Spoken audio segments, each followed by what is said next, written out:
زادت الشائعات مؤخرا حول إعفاء الشيخ ياسر الدوسري من إمامة المسجد الحرام، مما لاقت هذه الأخبار انتشارا كبيرا وواسع بين المواطنين والأشخاص حول العالم، لتزداد التساؤلات حول حقيقة هذا الأمر، وهل بالفعل هو شائعة أم حقيقة واقعية؟ وهو ما نوضحه لكم في هذا الفيديو من أجل أن يتعرف عليها جميع المتابعين للشيخ ياسر الدوسري بالسعودية والعالم الإسلامي. قامت رئاسة الحرمين بالرد على العديد من الشائعات حول إعفاء الشيخ ياسر الدوسري من إمامة المسجد الحرام،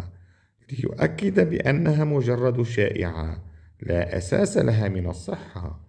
وكل ما يتم تداوله عبر مواقع التواصل ليس لها أساس من الصحة كما يتداوله البعض، ليكون الشيخ ياسر الدوسري مقيم على رأس الوظيفة القائم عليها على أتم وجه.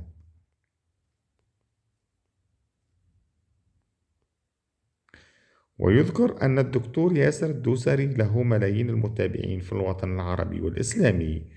إضافة إلى تأليفه العديد من الكتب الإسلامية المختلفة، هذا وأن له دور كبير في إرسال الرسالة المحمدية لجميع أنحاء العالم